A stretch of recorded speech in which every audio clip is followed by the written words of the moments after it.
We are live for episode 104 of the Unnecessary Nonsense podcast. So if we screw up, it's somebody's fault. I'm Carlos. That's Dave. Exactly. And it starts already. So on this episode, which has already been called episode Salt, because reasons that will become readily apparent, I'll start off with some fun stories, and then we will go into wonderful, wonderful, wonderful salt. Mwah. Chef's kiss. That and more in this episode of the Unnecessary Nonsense podcast. Ah, yes. We are here. I am the self-proclaimed Lord Salt, and this shall be my day. And that's Dave. I feel like you should have the Lord Salt Already podcast, on. don't ruin it. You know, it should have come pre-packaged. So I got a quick story I want to tell you because... Hey, I'm facing starvation here, Dave. Fair enough. That's why I said quick story. So I have a quick story I want to share with you before we get into our stuff today. So I have been tasked with selling a bunch of stuff my mother-in-law doesn't want. All right? Mostly video game related. All right? And I find it interesting. So I finally got everything posted. Some of it's on eBay, some of it's on Facebook, some of it's on both. And I find people very interesting. And right? Because it's like you never know what you're gonna get. And my favorite examples of this are, first of all, is the person who messaged you and says, "Is this available?" Which is a standard thing you can just click, right? It's a button you can click. And you answer yes, and then you never hear from them again. So that's example one that I find hilarious, because it's like, what, are you actually interested in this item? Did you find it somewhere else for a price you like better, or a location you like better, or is this a bot? I needed to eat part of the protein bar before I can answer that question. Dave, it's very important that you understand. They just wanted to know if it was available. They didn't want it. They just wanted to know if it was available. And once you gave them their answer, their quest was done, and it was time for them to move on. That's true. I never did think about that. Maybe they just wanted to know if it was available. They had very simple aims, very simple objectives, and objective met. But then what happens when it becomes unavailable? Should I tell them that too? Dude, at that point, then their quest continues. They must ask the next person if it's for sale. All right. And then once they get yes, once again, their quest is complete. And here's another story from today. So obviously, I'm not one of those people who is always on my phone. I still think I'm on my phone more than I should be, but I'm not always on my phone, and I'm not checking it every 5 seconds. And I don't get notifications from Facebook on my phone. So I don't get Messenger notifications. I don't even have Facebook on my phone. Perfect. I do have Messenger, but I don't get notifications for it. So I actually have to go in and check. So I went out this afternoon. We went to get some ice cream, go to the park, and I got a notification before I left. And when somebody said it was an N64, which I've been getting lots of interest in, although no one has bought it yet.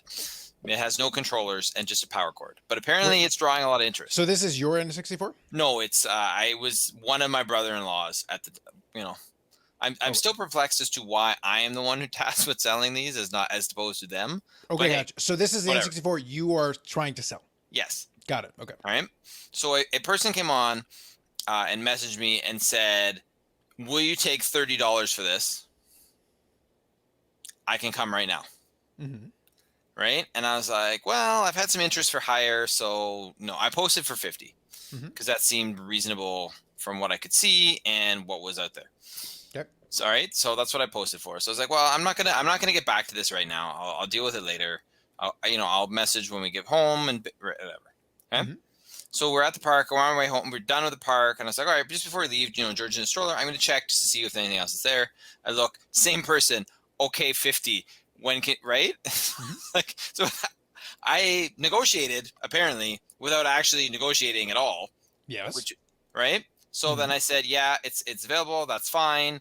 When would you like to come? Because I do not just throw my address out there. I make sure this person is actually going to come pick something up before I ever tell them where I live. Right? What's the big deal? Your address is 1500 Pennsylvania Avenue. Just go. Yeah. And anyway, I have not heard from this person again. Well, it's 1500 Pennsylvania Avenue. You got a big old fence. You no, elitist. 1600 Pennsylvania Avenue. Whatever. 1500 is a shack beside it. Doesn't matter. I'm actually looking up to see what 1500 I'm hoping there's a 1500. That'd be great. Whatever. 1600, whatever. Either way, you're an elitist snob with your fencing. But yeah, it's like, all right. Oh, okay. I'm hoping there is. I would hope there's a 1500, because otherwise that's ridiculous. It's like, well, you guys could just call it number one then. if you're the only one on the damn street. U.S. Department of the Treasury, Carlos, is 1500 Pennsylvania Avenue. I stand by my original statement. I like it even better. I figured you would. It's like, that's even better than what we started with. I'm rolling with it. It's kind of true, actually, to be fair. So anyway, that's my, it's just, I just find it very... Yeah, but Facebook Marketplace is kind of like what Kijiji became as well. I hate the platforms where it's kind of tiger kicking. That's why I like. It's like, you know what? I'll ship it to you. Okay, let's just come to terms, and then I'll ship it to you, and then be done with it. Or eBay kind of wrecked itself this way with a lot of the changes it made. But at least it's like, okay, look, you have to go seek the thing, and you have to either make an offer or make a bid. And if I accept it, it's supposed to be binding. Now, of course, you can try to find ways to sneak out of it, but at least you've made some kind of a commitment. The other one basically is a glorified electronic version of a classified ad. Yeah. That's really all it is. It's just like, yeah, keep bugging me until somebody finally actually follows through and we're done. Yeah. The one thing that is nice about it, though, is that you don't have to do the shipping thing. Yeah, but the downside is you don't have to do the shipping thing. You actually have to tell them to go somewhere. And it's like, I don't actually want to see you or meet you. Yeah. But so far, so good. I have sold $105 worth of stuff in 2 days so far. I'd be curious, actually, and this is something that maybe is a thing. Now that just a casual thought that you mentioned it. I wonder if there would be a market to have like almost the equivalent of an escrow.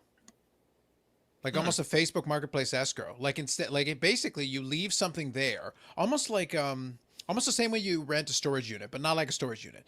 But it could be like a thing where you go, here you go, here's some shit that I'm going to sell. Hang on to this. And then when you come to terms, it's like, okay, go get it here. Here's the number. Hand it to the guy and he'll give you the stuff. And then when you get the money, then you don't never have to give them your address. You can just go and then they can go pick it up, whatever, at their convenience. Yeah. And then maybe that could be a service that you pay a nominal fee for, and they basically just house your shit until you're ready to sell it. It could be interesting, depending on obviously how much stuff you want to sell. No, but I'm just thinking for people that maybe do it regularly. Yeah. Because that could be a thing where then it's really never your house. You don't have to worry about coming up with some weird arrangement. It's like, no, they're open from Monday to Friday at this hour to this hour. Go whenever you're. Yeah, for sure. Then, It would be interesting. Yeah, and then as long as you got the money, it's you can give them the appropriate code, and then when the person on the other side gets it, it's like, yep, let me go get it for you. Yeah. There you go. I'm just a random thought I had when you mentioned it's like, actually that'd be kind of a good way. Then you never really have to deal with them, and the stuff just gets left. I would be okay with that. The not having to deal with people part. Yeah, but I'm just saying, I would pay a fee for that. It just would be a lot more convenient. Then I'd put some stuff on Facebook Marketplace because I just don't want to deal with trying to find time. It's like, no, I'm not letting you come to my house to grab whatever. It's like, it's a pain in the ass. I'm not interested. But if you had an alternative option like that, that'd be a good way to do it, probably. Yeah, definitely. I mean, it is a pain. It definitely is a pain in the ass, but at the same time, it gets the stuff out. So. No, I get it. Sounds fair. So let me tell you a couple quick stories. So first one, because I want to focus I want to put the focus on the salt, not just because I'm going to go get my dinner after this and then possibly watch some UFC and assemble IKEA furniture. I'm a busy man is what I'm trying to say. I'm a very busy man. Fair enough. You got the new desk? No, not a desk. It's going to be a set of drawers. I needed a new set of drawers, and I'm going to replace the other one and then move the other one to one of the other rooms. And the desk will probably come later, but I'm going to still work on that. Not yet. But either way, there's much work to do. My day, there's many hours to go before I sleep. Gotcha. I gotcha. But here's the thing. So first of all, real quick, in our standard Carlos's eBay purchase of the week, which is not really a segment, but it could be. Basically. It should be. All right, we got some Juan Soto. Ooh, fancy, making him look like a pitcher. Make shiny Juan Soto. So this is actually an autograph insert from 2021 Select. It looks nice. I gotta take a look at it once it comes in hand. I'm looking forward to it. This is the parallel that is numbered to 25. Nice. It is a fancy limited Juan Soto. I like it, Carlos. Fancy-ness. I've got some other cool Sotos coming in, but I shall save that for when they do in fact arrive. So that's Carlos's card of the week. That isn't a segment, but it could be. Question mark. So that's the first thing. Second thing, let me share with you some random random YouTube drama. All right, I like random drama, especially of the YouTube variety. Yeah, so this doesn't pertain to me, but it's something I've been monitoring because I do enjoy my again in the spirit of salt. So let's begin the theme of salt with random YouTube drama that involves salt. Perfect. So basically, I watch a variety of different YouTube stuff. We know about my infamous YouTube rabbit holes. That's kind of a thing that I do. Yep, of course. But one of the things that I do as well is I watch a lot of watch YouTube content because I do love me some watches. But what happens is there have been some gray market dealers that have started getting into day in the life kind of vloggy content. Some of it's pretty nice production value. They're kind of cameras following them along, and they're doing transactions. And sometimes you get a little bit of slice of lifestyles things because it's like, well, yeah, I'm going to do some business. Like one of the big ones is Roman Sharf, and he's an international dealer because he does a lot of business. So he's like in his last episode, he was talking about like, okay, so we're going to arrange a business trip, but to make it worth my while, it's like, I've got some clients that I need to meet in Dubai. Yeah. So what I'm going to do is I'm going to swing by London, and then we'll go over here, and then I think I can probably pop in and do some business in Hong Kong. So it's going to be like a 3-week trip. So no doubt that's going to be in the vlog. But imagine, Right. so like, so you're going to have a vlog where they're going to be like, okay, so we're going to fly over to Dubai, then we're going to do a thing, pop over in London to do this show and this thing, and then we'll pop over to do this other thing. The life of an international super spy / watch dealer. Yeah, I got you. So good stuff. So anyway, one of the guys that have come on the scene and really kind of pushed up the bar and encouraged a lot of these guys. Roman Sharf's actually, his business they've been doing it for about 20 years. So they're pretty established in the space. But they really started doing the day in the life to this degree, kind of being pushed by some of their competitors who are a little bit of younger upstarts. So there is a YouTube channel called the Timepiece Gentlemen. Right. I have heard of this. Okay. So I think you've talked about it before. Okay. So let me kind of rebuild where we were and then update where we are because things have changed. So more has occurred. So anyway, the Timepiece Gentlemen was very controversial, and they've done a lot of different stuff. But they have been very popular on YouTube, and they had been tracking to do some big things. And one thing that was coming up for them apparently is they were going to do a collaboration with producer Michael. I don't know if you're familiar with producer Michael. No.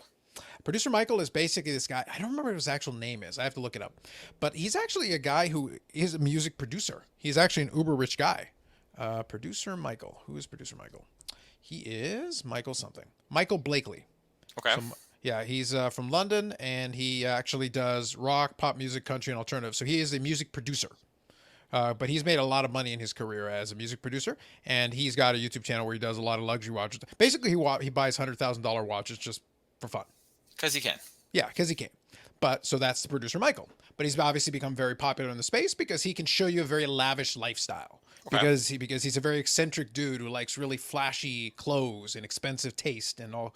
So like it's aspirational for some folks. It's like, well, I'm not going to be involved in this, but I can watch. Like, Yeah, for sure. And he has celebrity friends and stuff, so he can invite them over to the channel to chat and do this, that, and the other thing. So obviously you're going to get a pretty nice profile if you associate and do a collaboration because he's got over 1 million subscribers on YouTube. So there's a lot going on. He even did a giveaway where he gave away like a $50,000 watch, like to one of his viewers. So like he's got the money. So for him, it's like, yeah, no, we'll do this. This is fun for me. Like this is like a side project for me. And like, what the heck? I'll do it for fun. So anyway, so what happens is this channel, Timepiece Gentlemen, was tracking well because obviously collaborating with such a big channel that has a lot of viewership could potentially bring more people over to the channel and keep growing your profile. Great. Wonderful. So here's the interesting thing about this whole deal. So for whatever reason, we don't know the exact rationale. And there's a video that actually got published today that I'm going to watch later, and I'm curious what they say in it. But what happened is they did this thing. They did this. I think I mentioned the cliffhanger. Did I mention the cliffhanger on a video? No. Okay, so on their last main show prior to this whole controversy happening, they were alluding to the co-owners, the co-owners of it, kind of arguing about some stuff related to the way they were tracking things and not having full proper records of some stuff. And then Anthony, one of the guys, is like, you know what, maybe I'd be better off on my own. He does this big dramatic thing where he runs off in a huff. Yeah. So that was the cliffhanger that was left. But then on the next episode, basically, their website before the next episode happens, their website goes offline, all their social medias go offline, and they basically just disappear. They do like a Kaiser Soze, poof, they're gone. Now here's the interesting thing: the watch world starts picking up on this very quickly because what happens is, for whatever reason, there was a website that decided to publish an article basically saying that it looks like they ran off with the money and the watches.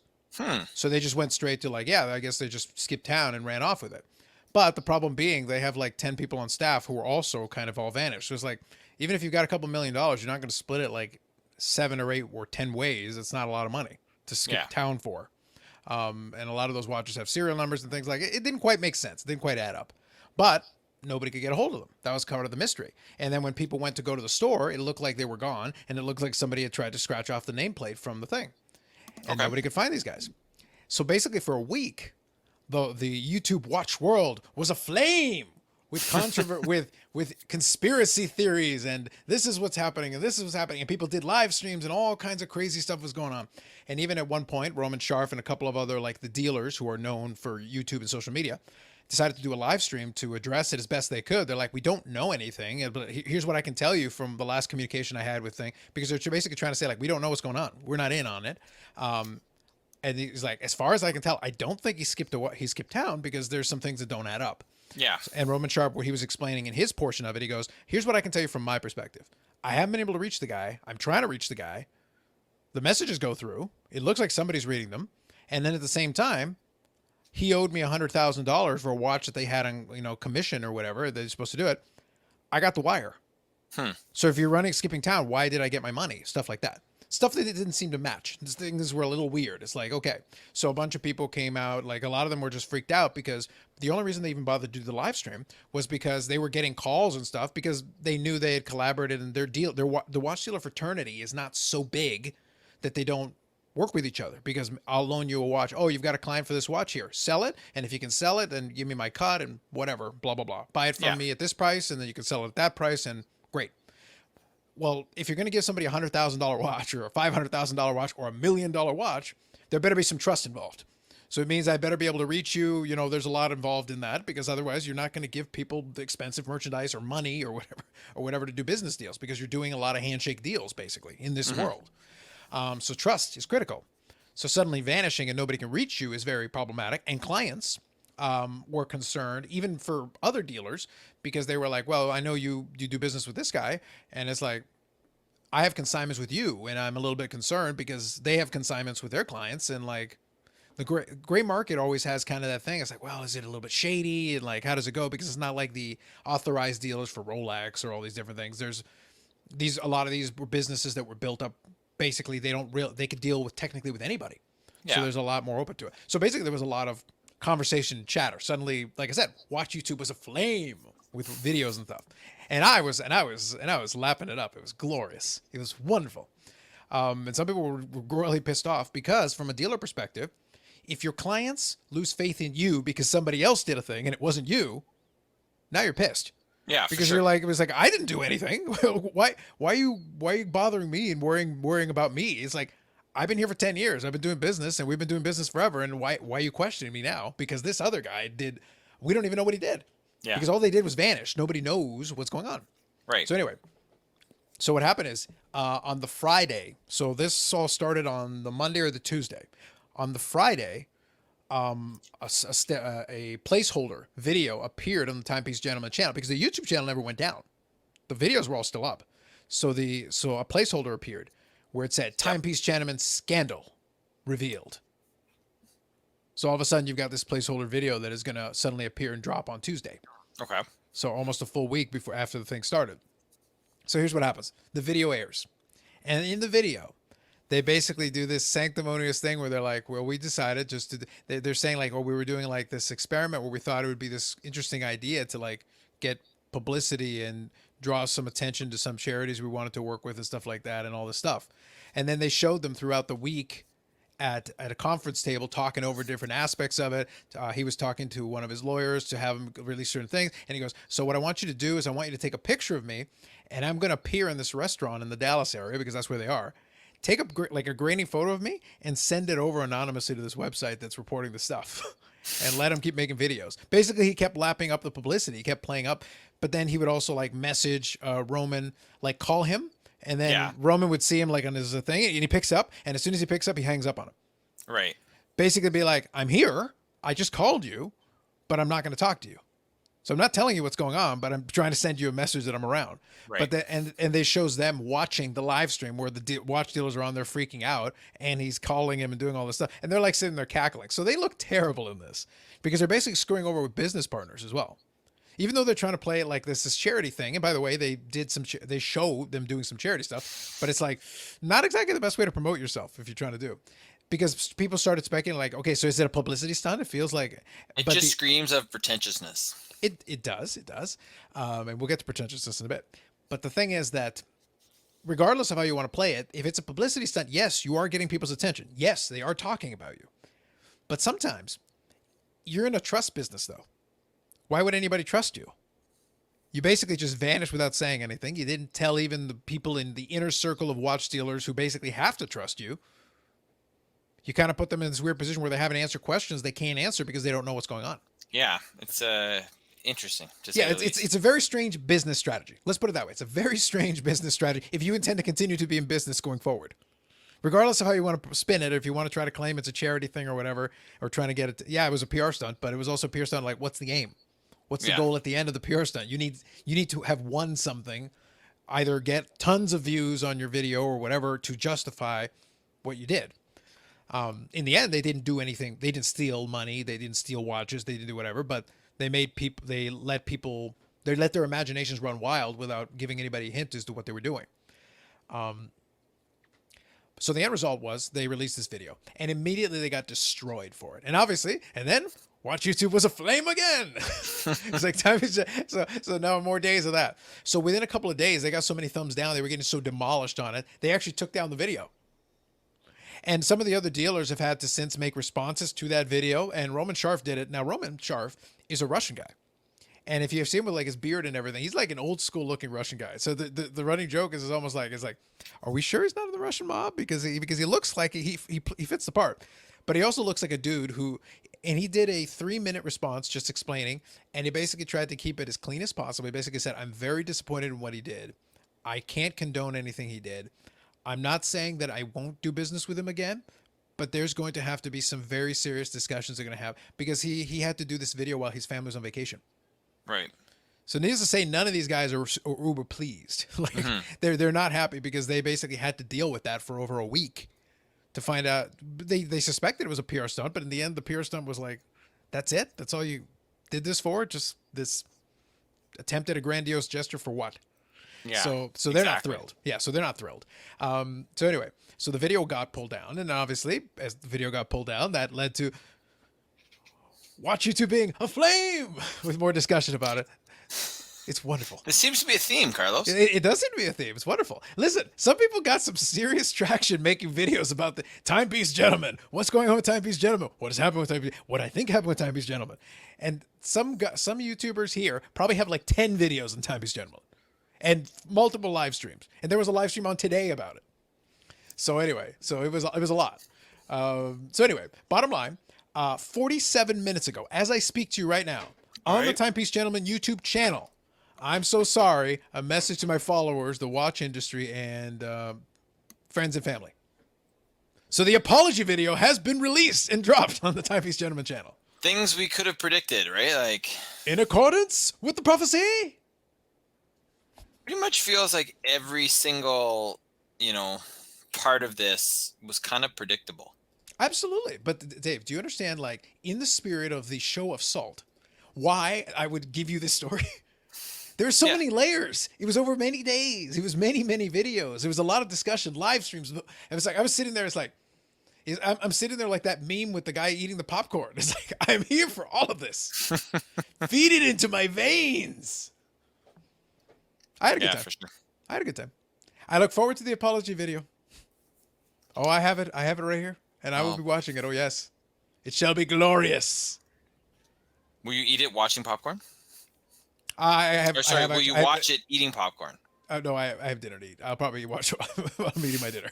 But anyway, bottom line, very entertaining. I was greatly amused. That was my fun the last week or so on YouTube, on Watch YouTube. It's been wonderful. I love it. Truly splendid. And a very appropriate beginning to the show of salt. All right. So where do you want to start? We've got four topics for you, Carlos. Go. All dealing with salt. Let's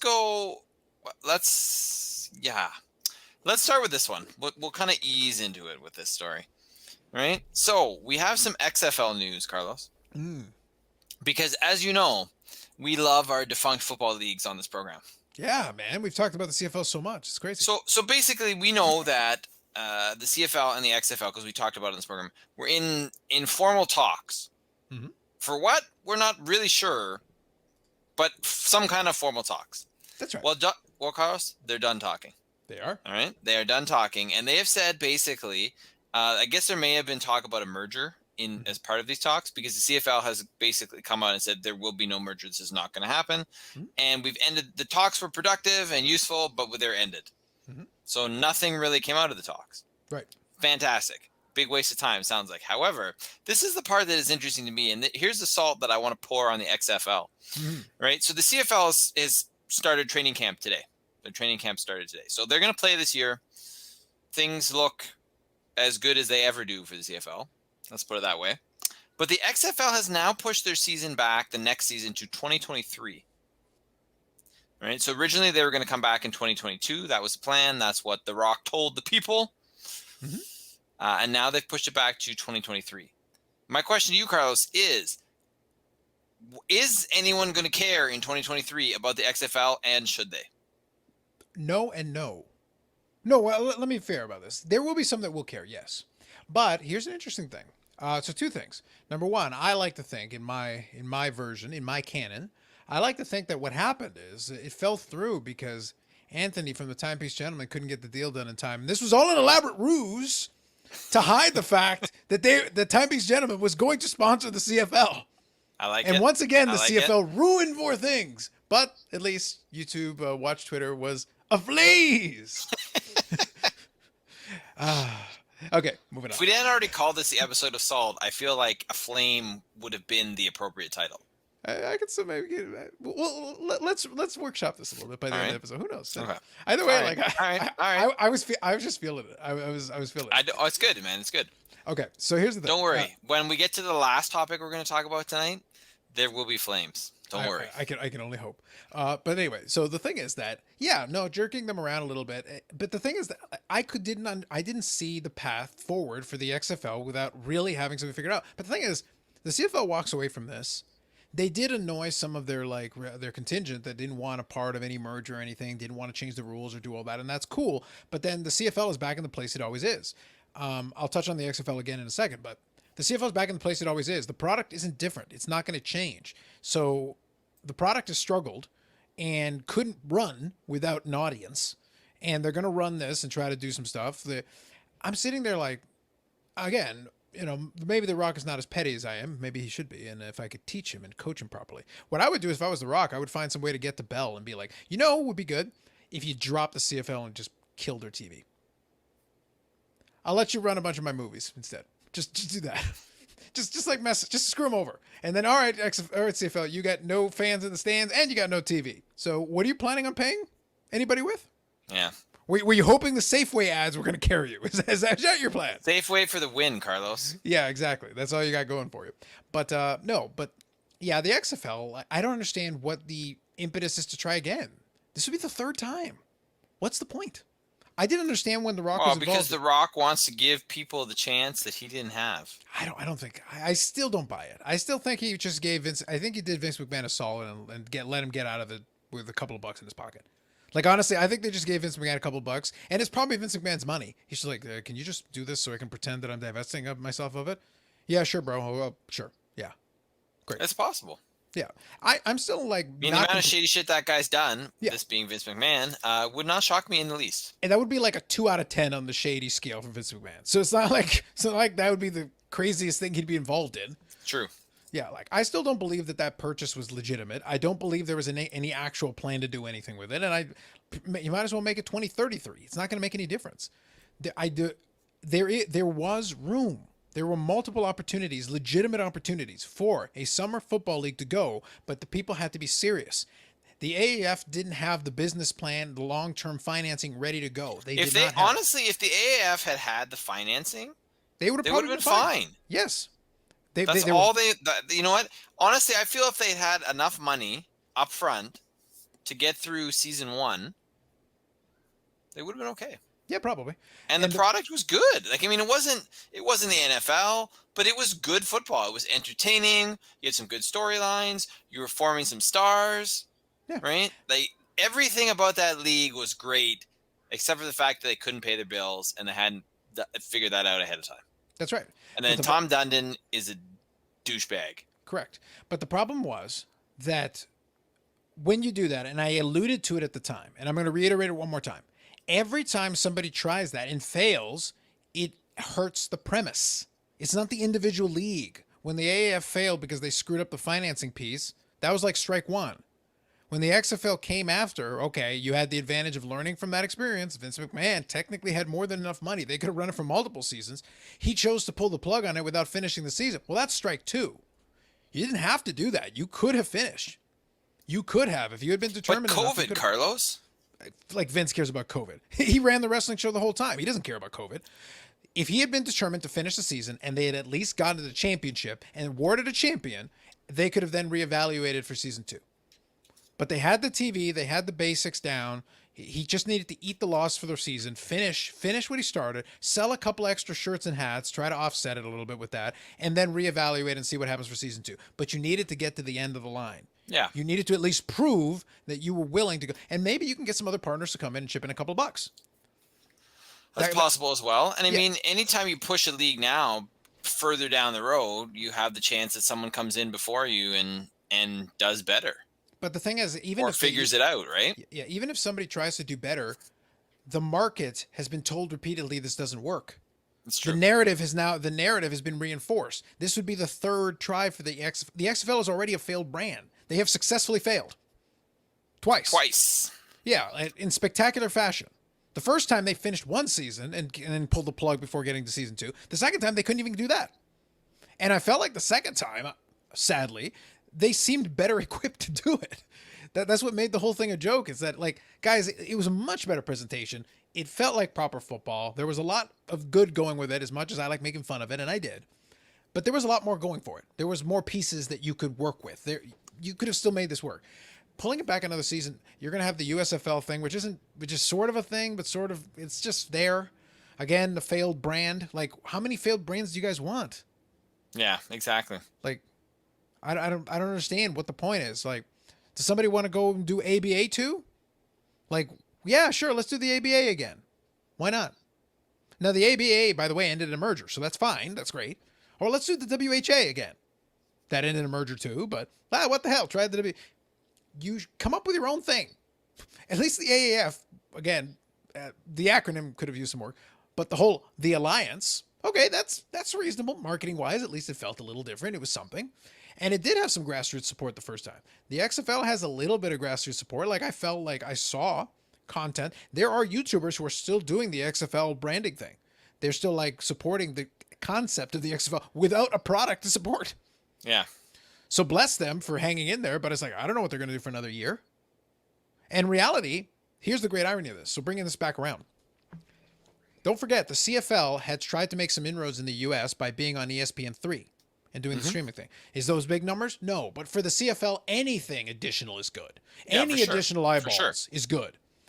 So now you've got the folks that were embracing the XFL thing, and they were looking at that. Oh, maybe there's a possibility of doing like a thing where there'll be some teams in the US and some teams in Canada. Maybe they play their thing and then play each other in like in the playoffs or whatever. There's ways you could have tried to concoct some scheme, maybe, and do a little.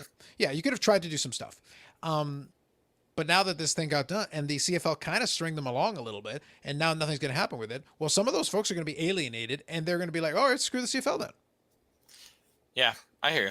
So the CFL won't be sitting there going like, oh man, that's what will torpedo us. But at the same time, it's like, well, it's not like you had a lot of inroads in the US anyway.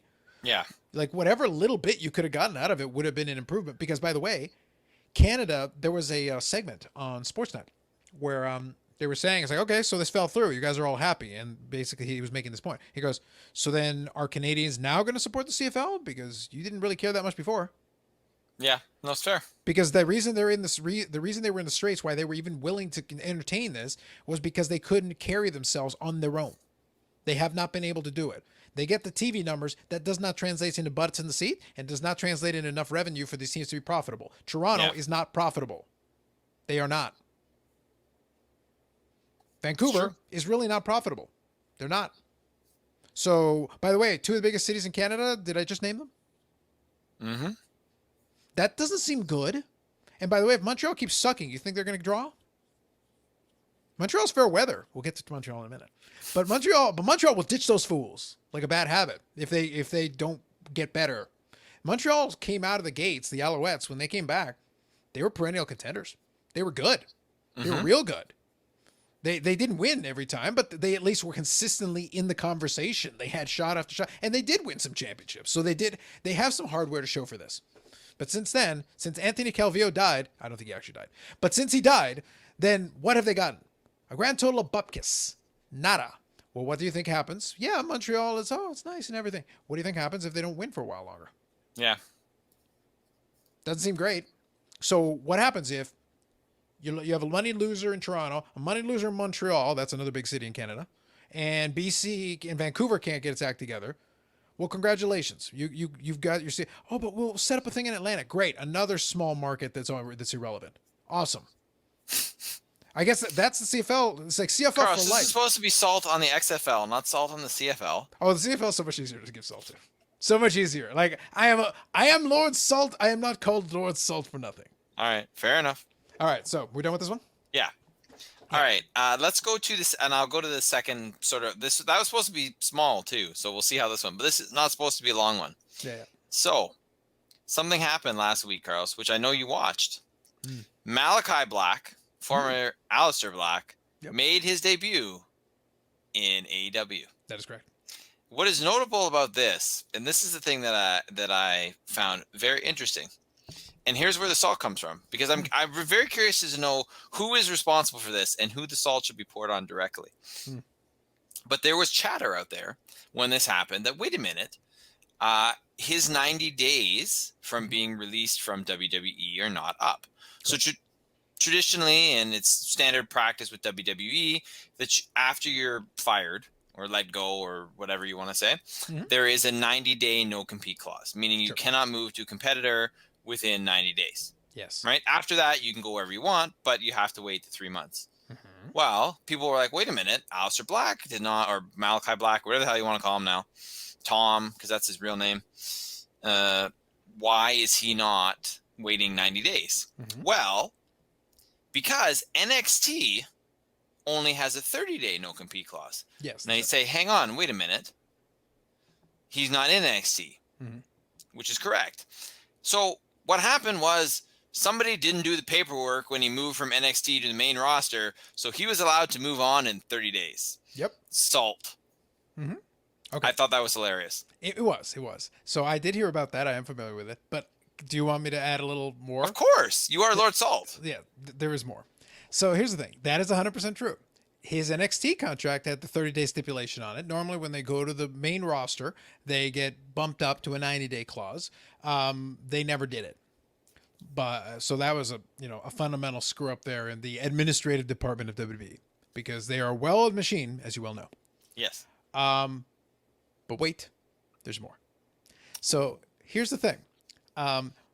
Buddy Murphy, who was also released in that round of releases, did an interview with Fightful.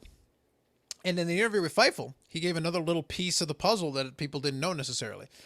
Actually, WWE not only screwed that up, they didn't actually know. They realized that someone had not had their 90-day switched over.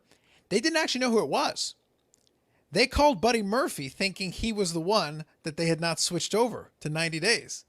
So when they were talking to him, they called him and they were basically explained that, hey, there might have been a mistake with the contract. It's like, we think that you have a 30-day non-compete, but, basically he's from Australia, so he might have visa issues and stuff. So the longer the non-compete, while the non-compete goes, technically it keeps his visa going. It gives him more time to do it. So from his perspective, having 90 days is actually beneficial to give him more time to work on his paperwork and deal with. Yeah. Because if he wants to keep working in the United States, he's going to need some. Yeah, which is interesting though, because Malachi Black is Dutch. Yeah, so but I suspect that had a thing in it. Well, number one, he's married to Zelina Vega, so they've been married for a while.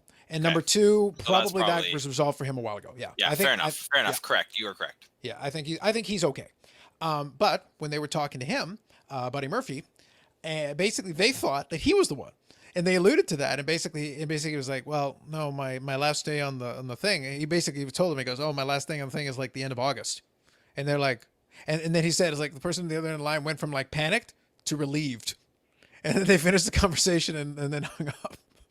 So WWE, the well-oiled machine that it is, didn't even know who they screwed up with. They figured out that, wait a minute, one of you does not have a 90-day non-compete and could show up somewhere else now. Call them all. Who was it? That's brutal. It's like, are we sure we got the right one? It's the Australian guy, isn't it? It's like, but right, it just makes them look even more inept. yes, which they're not really. I mean, like you no, said, they are inept. They are in certain ways. In certain ways. Yes. Well, just creatively, administratively, and as a business. And now Bailey's out for 9 months, Carlos. What is SmackDown going to do? Oh, wait, they brought back Edge, so it's okay. Well, they only had like 2 women on the SmackDown side of the roster. I exaggerate, but barely. No. But not by much. They have Sasha Banks, so they're good. Well, I think I could be mistaken. I did. Do they not have is Charlotte on SmackDown or Raw?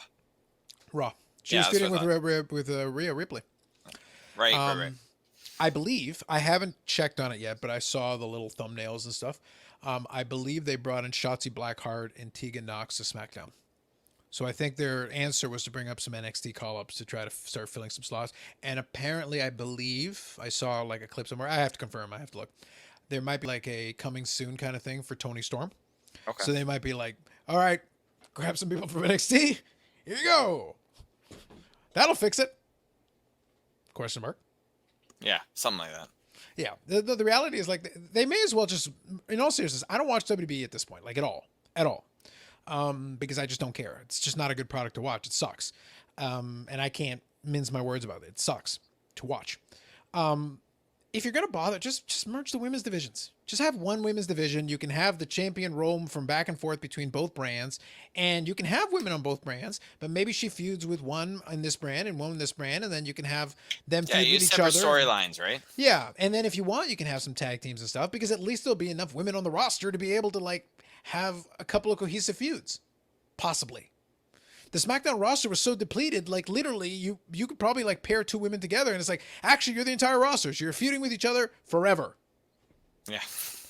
It's like, we're going to have a best of 700 series between the 2 of you. It's like, wait, but that could still end in a 350 tie. All right, best of 701. I love it. Oh, WWE. Like, it's so stupid. It's just so stupid. And it's like, it's basic math. All you got to do is like, you don't have anyone. You may as well not even have the women on SmackDown because there's not enough. Yeah, it was like 7, I think, at one point. No, recently? they were down to like 4. Jeez. They were literally down to like, because they had released a bunch of them. So it's like you had almost no one on that roster. So that's why they had to grab a couple from NXT. So when Bayley got injured, it's like, I think that's what forced it, to be honest with you. I don't think they even intended to call up, Shotzi Blackheart and Tegan Nox necessarily right at this moment. I think what happened was they were like, wait, Bayley's gone too? She's like in 80% of our matches on this roster. Yeah. She literally had a title match coming up with Bianca Belair. Well, that's scrapped. That's out. Yeah. So it's like, you haven't brought Sasha Banks back. Bayley's out. It's like, who's left? Just grab a couple of the NXT ones. Just go. Just put them there. It's fine. Don't worry about it. Yeah, it's not like they'll have a storyline or anything. What do they need one for? Yeah. Just throw them out there. We'll get some more bodies in. Whatever. What are you going to do? It is what it is. But yeah, no, that's just the way it is, the way it goes. So bottom line, I am familiar with it, but that little piece with Buddy Murphy, that was a mwah. So beautiful. They didn't even know who it was. So brutal, but I love it. Yeah. So then when Mordecai Black, Malachi Black shows up in the thing, they're like, oh shit, that was the one. I knew it was one of them. That's the greatest part though too. Hopefully, is that WWE had, like you said, had no clue, and then all of a sudden, boom! Oh, that's who it was. Well, shit. Yeah. Good news though. Road Rages was a great show. Yes, I really enjoyed it. It was quite good. It's quite good. I do enjoy this. I do enjoy that AEW by not doing the monthly pay-per-view allows them to have the themed specials. The themed specials are fun because then they can actually put together like a little bit of a super card, but it's on TV. You can just watch it. It's nice. Yeah, it's great. All right, Carlos. Item 3 of Salt. Why Dave hates Tampa Bay. Not just the Tampa Bay Lightning, but Tampa Bay. Okay, Carlos? So we can get into the hockey. We can get into all that. we can get into the fact that Tampa Bay is winning everything except the World Series or screwing over the NBA. But here's the thing, Carlos. This is the worst part about Tampa Bay winning the Stanley Cup, and it has nothing to do with the Montreal Canadiens or poutine, unfortunately for you. It is this. The narrative now is Tom Brady came to town, and look what has happened to the city. What the actual fuck? He plays hockey, doesn't he? Apparently Tom Brady is a god. Like, Greek gods are back. I've literally been saying this all along. I just assumed. I don't think you have, though, actually. Obviously, I have. Like, my praise for Tom Brady is well noted. Let the record show, sir. Let the record show. See, the problem is that you guys had the wrong Montreal team. If y'all had just brought in the proper Montreal team. Ooh. Did you have this ready to go? You damn right I had it ready to go. So Carlos is holding up a Montreal Maroons Stanley Cup champions banner. The only real team in Montreal. Not that fake garbage team.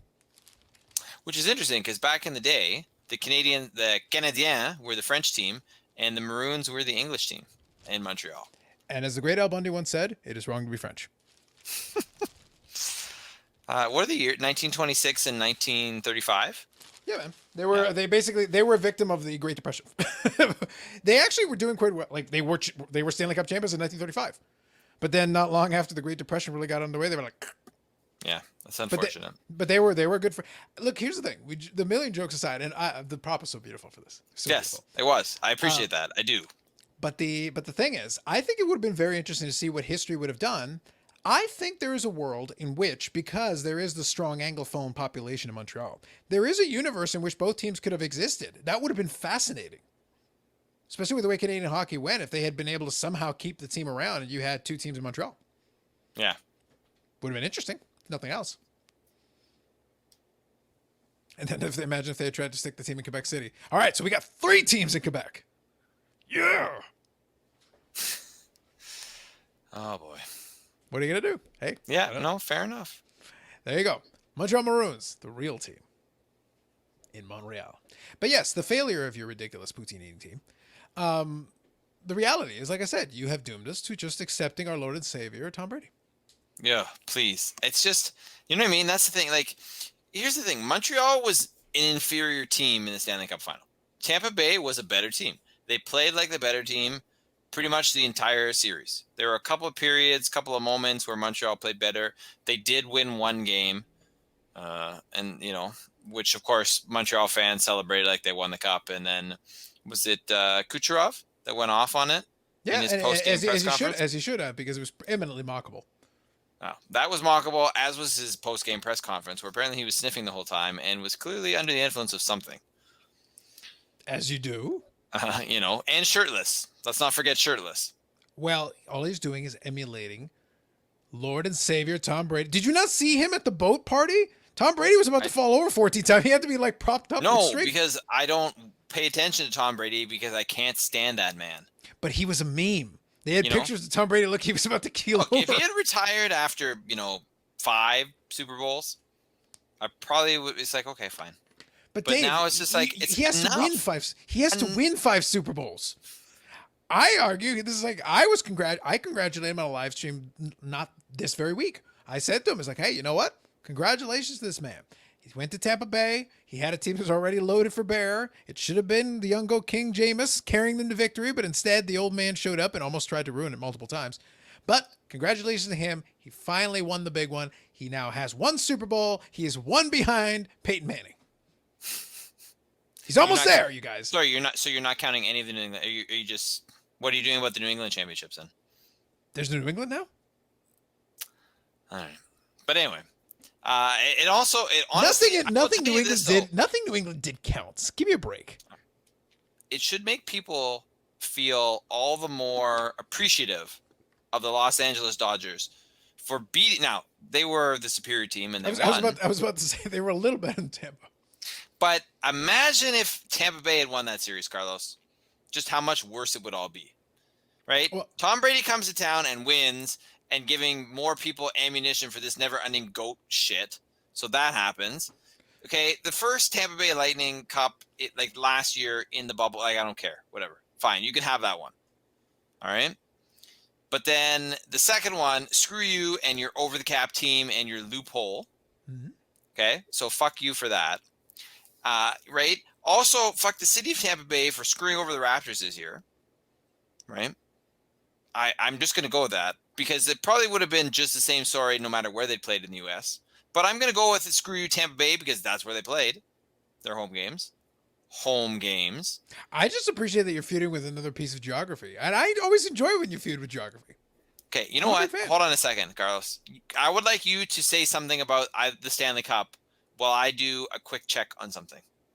All right, but you don't. But just for the record, you didn't have the props that I did because the props that of course, no, dude, that is next level prop. You are the prop king now. I knew this day would come. I was ready with the Maroons banner. I knew that someday I would get to use the Maroons banner. Okay, so let me talk about the Stanley Cup thing for a second. Okay, so bottom line was I watched the game one. We watched that a little bit together. I watched a little bit of the rest of the series. To be honest, it really didn't feel like it was ever very competitive. So I didn't get too much enjoyment out of watching it. It just wasn't very good. The big thing that once I got a chance to see enough, it was time for me to commence the hedge bet because I did place a wager on the Montreal Canadiens because the odds were just too good. I wanted to see, and subsequently just. Again, kind of reiterating the point of the way this year's gone, I've won several NBA bets since then. So it's actually been a really good run for me. Like, I've been killing it for the most part. It's like, the Poutine eater screwed it up. Nicely done. Yeah, the Poutine eater screwed up. So what I did is I did put in a hedge. I decided, now you can't just go and bet Tampa. Well, you can. But if you go and bet Tampa, the odds would have been so bad, you really wouldn't have been much of a hedge at all. It would have been pretty crappy. So I said, okay, well, what I'm looking for then is let me look at exact series result. That's what I'm looking for, exact series result. Okay. And if I do exact series result, then I can get slightly better odds. So I did Tampa Bay 4-1, and I did Tampa Bay 4-2. 4-1 got me almost 3-1, and 4-2 would have gotten me over 3-1. All right. So I was able to strategically put enough in there that it basically offset the loss from Montreal failing. So I basically ended up about where I started. That's hence the concept of the hedge. All right, fair enough. Yeah, so I did what I could. Once Montreal won a game, I was celebrating like they won the Stanley Cup because I needed to win at least a game. Them getting swept would have screwed me over, and them winning in 7 or losing in 7 would have screwed me over. So I'm like, I just need you to win a game. Just a game. So when they did that, I was like, excellent. 2 of my outcomes are still in play. All right, Tampa Bay, do what you must. Pray to your Lord. Hear of the fake rings. Get your championship. Celebrate outside without shirts. And mock the Montrealers. As you should. Have you got your thing figured out? Yeah. I'm looking because I wanted to know, right? As you know, in my love of geography. All right, Tampa Bay, I hate you. Do you have a pier? That's important. That's true. Right? And the truth is they have something in Ballast Point Park or Ocean Park. I don't know, they're side by side, so I'm not sure which one it is. Okay. Yeah, there's some like bridgey pier thing, which seems sort of pointless because there's really nothing on there. And it's not really, I mean, it's in Tampa Bay, but not really in Tampa Bay. So the actual bay, all right, the body of water, there are piers. So just so we're clear. So this is a kind of a bridgey pier thing. So it's kind of this weird bastardization of a pier. Okay, so it's yeah, kind so of there. basically, No, let me finish. Let me finish. So it's kind of like a bridgey pier thing. It's a bastardization of a pier. It's kind of there and kind of not there. It really doesn't have any use discernibly that we can find. Is it called Tom Brady? See, Dave, you have to let me finish. Sorry, man. But yeah, pretty much, right? And it's not even in the actual body of water called Tampa Bay. It is within city limits, but it's nowhere near downtown. Mm-hmm. It's in some like random area of Tampa Bay, the city, close to the Air Force Base, and it's just kind of there. Mm-hmm. Kind of like Tom Brady. It's just kind of there. Basically my point. Yeah, that was pretty much what and they probably, the citizens of Tampa Bay probably think it's the greatest pier in the history of ever. As they should. Right. Meanwhile, if you go to the next town over, there's like 10 piers, all of which are better. Facts. So no, I appreciate that we continue in the great tradition of Dave Turnbull, feuds with landmasses. So it's pretty solid. I like it. I couldn't let you down on that one, Carlos. I had to It was give you very that. it was very important. I appreciate it. Okay, so I made an executive decision. All right. I'm looking at the time. I actually have time, but I'm also hungry. So, pretentious cross country running is skipped. What's the next thing? That is the last thing on the list. Excellent. Sorry, pretentious cross country running. We ran out of time. But Carlos, you can turn it off at any time. What's the best salt of all? All right, go quick. Give me the quick version. What's the quick All version? right. This is the thing. I fucking hate England, the country, and the fans of their soccer team. Hold on. Stop.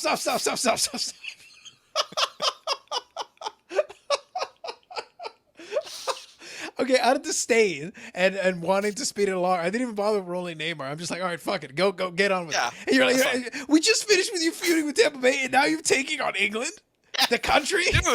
Dude, I could have given you something better. You could have given rolling Neymar intro, but you chose not to. No. It does not deserve the rolling Neymar intro. We can't go from you feuding with one landmass to you feuding with an island nation. It's strictly about pretentious cross country running because here's the thing. All right, one of the flack from going from hockey to there that people always get in this area is Leaf fans. Because Leaf fans think somehow their team is the greatest team in the history of ever, and they haven't won anything since 1967. They haven't even won a fucking playoff series in HD, Carlos. I understand, but like you got New Orleans Saints, but you've got fan bases. The New Orleans Saints fans think their team is good, and they've never won anything.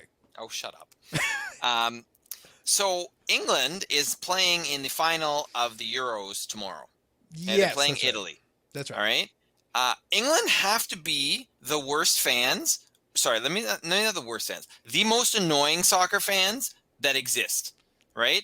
When you added soccer, that's different. When you added soccer, fine. Great. Okay. For the following reasons. One, they've been booing the national anthem of all the other countries. I want to boo the national anthem of all the other countries, including the one I'm in. They're also booing players who kneel. All right. And does that not seem contradictory? Yes. I'm actually confused by that. Hold on. So you boo the national anthem? No, but what's happening? What's happening is in a international soccer game. What's been going on in the Euros? So they will sing the national anthem of the away team, and then they will sing the national anthem of the home team. So whenever they're not singing "God Save the Queen," they're booing that anthem. And then right before kickoff, players, if they're going to kneel. So they don't kneel during the anthem; they kneel right before kickoff. That's been getting booed, both national games and domestic league games. But here's the worst part, and the one thing that makes me most annoyed, I think, maybe, is the whole "it's coming home," right? So if you go on Twitter, you go down your YouTube rabbit hole, you go wherever, you will find so many English fans talking about how it's coming home. Okay? Here's my two things for this. You only won once. You won 1966 at home. You won the World Cup. Okay? You can't say the Euros are coming, the Euro trophy is coming home because you've never fucking won it. It can't come home when you've never won. Right? It's never been home. So it can't come back. Two, the whole "it's coming home," where that came from is a song written by a couple of comedians that was written for the 1996 Euros, which were hosted in England, which England made the semifinals. But the line is not it has nothing to do with the trophy. It says football is coming home because football was invented in the UK. And yes, it was played in Scotland before it was played in England. So fuck you, England. Done. So you've declared war on both the city of the United States and the country of England in one show. Yes. No, basically. Yeah, you did. That is not an inaccurate statement. With good reason, though, Carlos. With good reason. I understand. I'm clarifying that this is what has occurred. I just want to make sure that on this most saltiest of episodes, we did in fact get some serious salt. In fact, we need one more thing to make it proper. Rolling Neymar, you don't deserve it, quite frankly, because no. But if we're going to deal in the episode of salt, just because I can. Did we need that? Yes, we did. Okay. Yes, we did. All right. Listen, that man knows a thing or two about salt. He's been on the receiving end quite a bit of it. That's true, too. It sticks with the theme, Dave. We've stuck with the theme. It's been a beautiful theme show. It has. Yeah. All right, I'll give it to you, Dave. I'll give it to you. I did enjoy you declaring war on England. That was great. And your soliloquy with Tampa was great. And frankly, the only thing that I maybe enjoyed slightly more was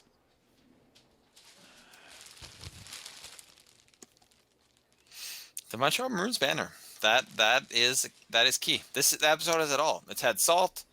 It's had, the flames of Watch YouTube. Watch YouTube set ablaze. And it's had the Montreal Maroons Stanley Cup banner. I think it's been a good show. I agree. Good show. All right, so that's it. For myself, Lord Salt, and Dave, this is episode 104 of the Unnecessary Nonsense Podcast, available on iTunes, Spotify, Google Play. It'll be there shortly. We'll do it after I eat. And then it will also be available on the YouTubes, again, not long after I eat. And then we will be back next week where probably we'll come up with something else to be salty about. We'll make fun of it. Maybe I'll review the UFC fight that I'm going to watch within an hour or two. It'll be glorious. It shall be wonderful. I'll review the IKEA thing that I assembled. It shall be glorious. It shall be wonderful. And then perhaps by then we will find out the true nature of what the Timepiece Gentlemen did. It shall not be glorious. It shall not be wonderful. But it shall set Watch YouTube ablaze. And that is how we'll finish this episode. See? Well, that's how you do it. So that's it for me and Dave. Episode 104 of the Unnecessary Nonsense Podcast. We will catch you in the next one.